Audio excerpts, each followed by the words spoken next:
Hey everyone, welcome to this explainer on national income accounting. Today, we're diving into the nitty-gritty and demystifying the complex mechanics of how economists actually calculate the true value of an entire economy.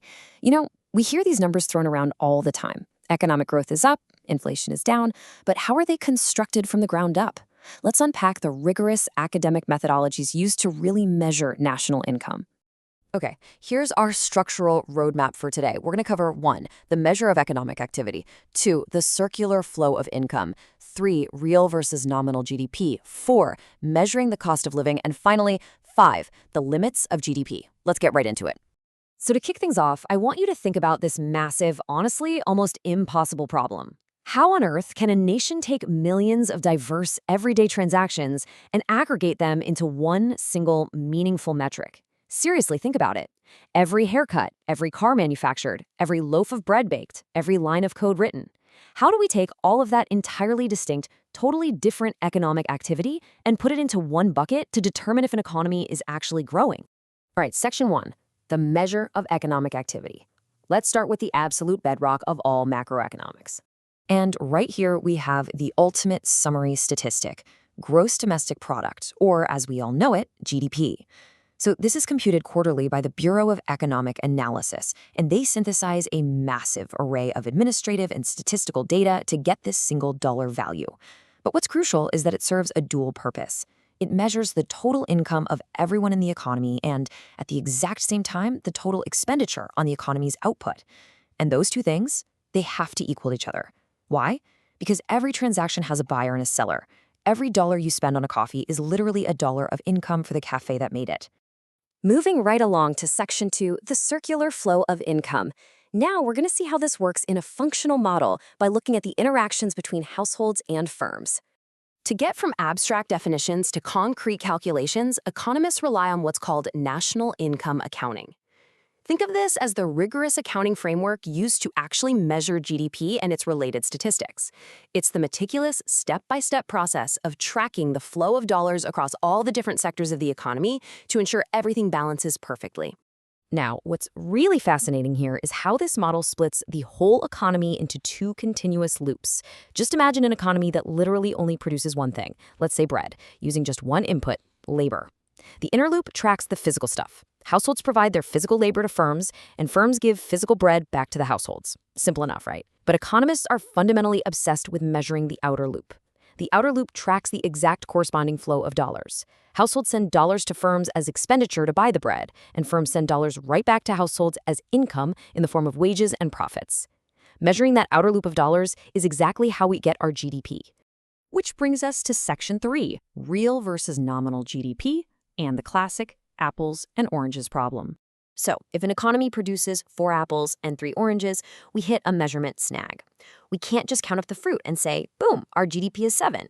That would imply an apple and an orange hold the exact same economic value, which just isn't true. We need a common denominator to aggregate them, and that denominator is market price. But there's a catch. Using current prices introduces a massive underlying vulnerability to our data, inflation. And this data brilliantly illustrates the fix for that. We're looking at the production of bananas and oranges across 2 different years, 1987 and 1993. If we just look at nominal GDP, which means using the prices current to each specific year, it looks like the economy absolutely exploded in growth. But we need to mathematically isolate actual increases in the physical output of the fruit from mere price inflation. We do this by calculating real GDP, where we apply a constant set of base year prices. In this case, we're using 1987 prices to the actual physical output of 1993. When we apply this directly to the textbook data, the difference is pretty eye-opening. Nominal GDP jumped from $25 in 1987 to $36 in 1993. I mean, that's a massive, roughly 50% increase. But remember, a huge portion of that is purely a result of prices going up. When we calculate real GDP for 1993 by valuing the 1993 physical output at the old 1987 prices, we get $30.40. So that represents an actual growth of just 23%. So the big takeaway here is absolutely crucial. Real GDP is the far superior gauge of economic well-being.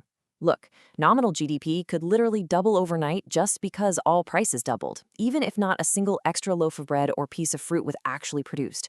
Real GDP refuses to be tricked by changing price tags. It tells us exactly what would have happened to expenditure on output if quantities had changed, but prices had stayed absolutely flat. All right, moving to Section 4, measuring the cost of living. If prices are always jumping around, how do economists actually use the Consumer Price Index to quantify that over time? Well, the Bureau of Labor Statistics tackles this by calculating the CPI, the Consumer Price Index, in 3 distinct methodological steps. First step, they fix the basket. They literally figure out exactly what a typical consumer buys. Probably more chicken than caviar, unless you're a very untraditional college student, and they weight the basket accordingly.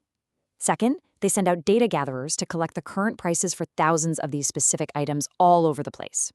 Finally, they compute the index, comparing the cost of that exact basket today relative to its cost in a designated base year.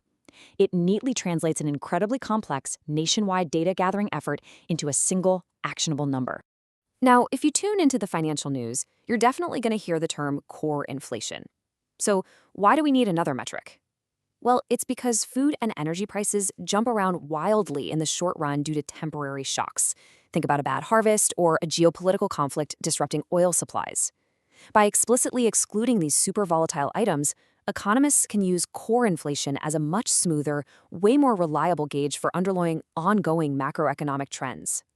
And it's really important to remember that these aren't just dry academic metrics. They have huge, high-stakes applications in the real world. A perfect example?